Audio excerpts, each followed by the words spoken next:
Assalamualaikum warahmatullahi wabarakatuh. Apa kabar anak-anakku sekalian? Mudah-mudahan kalian selalu senantiasa diberikan kesehatan dan tetap bersemangat. Pada kali ini kita berjumpa lagi pada mata pelajaran biologi.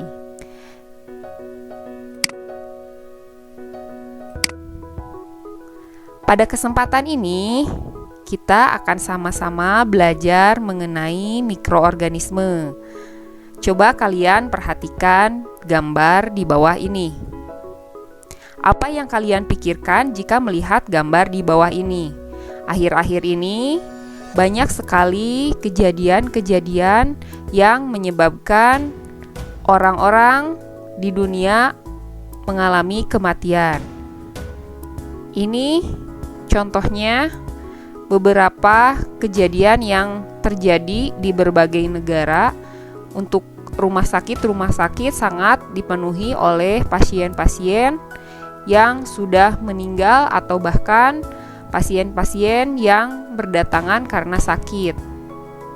Yang kedua, coba kalian perhatikan gambar ini.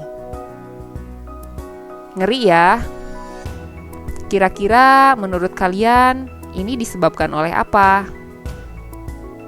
Atau kalian melihat gambar seperti ini. Ini pada daunnya terdapat bercak-bercak. Begitupun pada tanaman yang sebelah sini, sebelah kanan. Atau ini ada luka karena gigitan anjing, ataupun di sini terjadi luka atau pembengkakan di bagian organ-organ tertentu. Nah, setelah kalian melihat gambar ini, bisakah kalian menyebutkan kenapa atau bagaimana hal tersebut bisa terjadi? Tuliskan pendapat kalian di kertas ya. Setelah kalian menulis komentar di kertas, nah, untuk tujuan pembelajaran kita kali ini, kalian bisa memahami apa arti penting virus, sehingga perlu ditanamkan pada diri kalian gagasan mengenai pemecahan masalah virus, peranan dengan penuh kejujuran, disiplin, tanggung jawab, dan bekerja sama sebagai bagian dari solusi atas berbagai permasalahan dalam berinteraksi secara efektif dengan lingkungan sosial dan alam. Lalu, kita akan pelajari lebih jauh apa ciri-ciri virus. Yang pertama, virus bersifat aseluler, artinya tidak mempunyai sel. Yang kedua, berukuran kecil, yaitu 20-300 mg. Yang ketiga, memiliki salah satu macam asam nukleat berupa RNA atau DNA. Yang selanjutnya, yang keempat, berupa hablur atau kristal. Yang kelima, bentuknya sangat beragam atau bervariasi, seperti opal, silinder, polihedral, dan kompleks.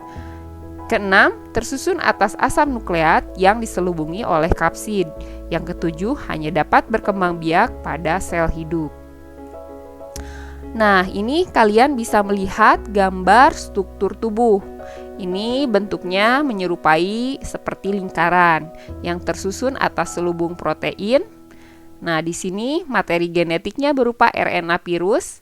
Juga di sini terdapat enzim transkripsi dan selubung protein atau disebut juga dengan kapsid.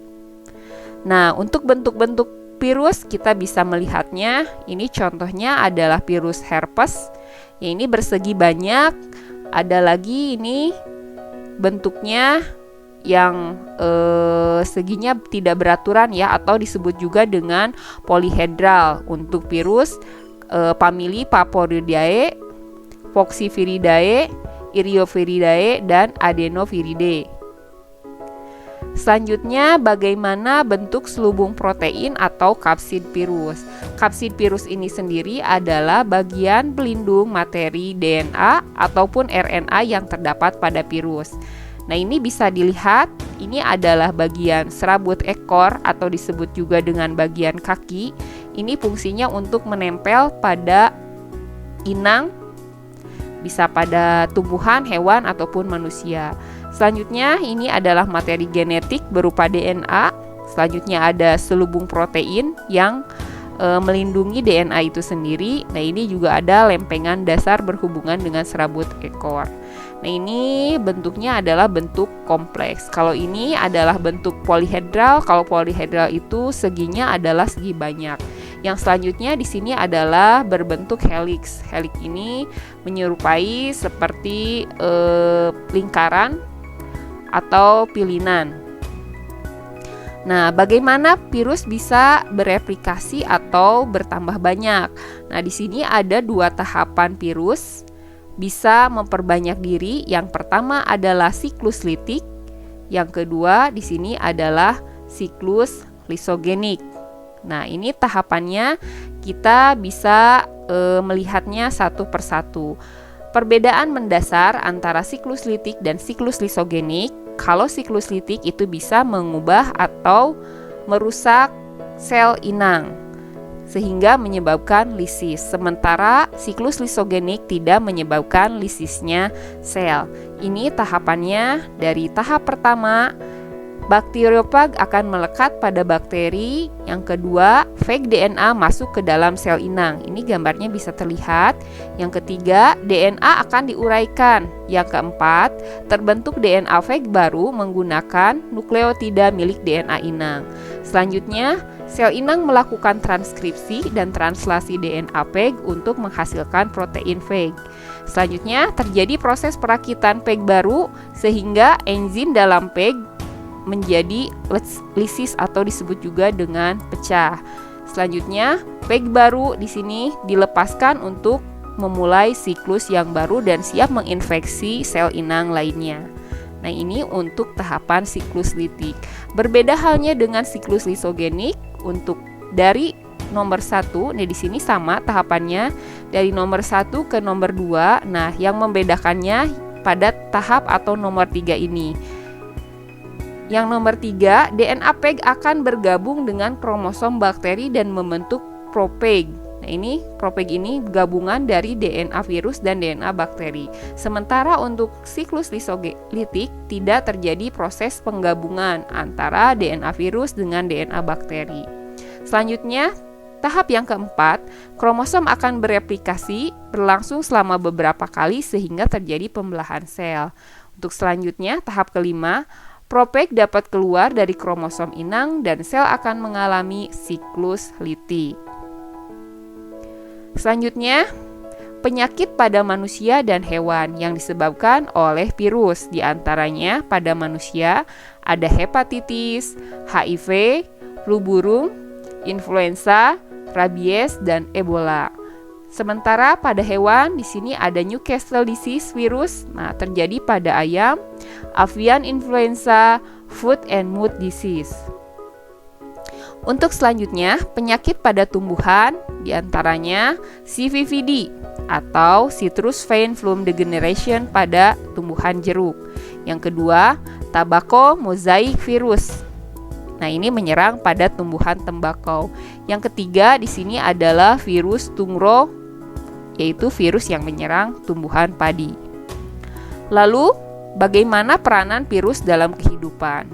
Peranan virus dalam kehidupan diantaranya bisa dijadikan sebagai vektor dalam rekayasa genetika. Yang selanjutnya adalah interferon. Yang selanjutnya antibakterial, dan selanjutnya menghasilkan vaksin. Lalu bagaimana pencegahan infeksi virus? Yang pertama, di sini bisa dilakukan dengan cara vaksinasi, yaitu memasukkan vaksin berupa virus ataupun bakteri yang sudah dilemahkan ke dalam tubuh kita supaya tubuh kita menghasilkan kekebalan aktif. Yang kedua adalah imunisasi. Yang ketiga adalah kita harus memakan makanan yang sehat dan bergizi, yaitu 4 sehat, 5 sempurna.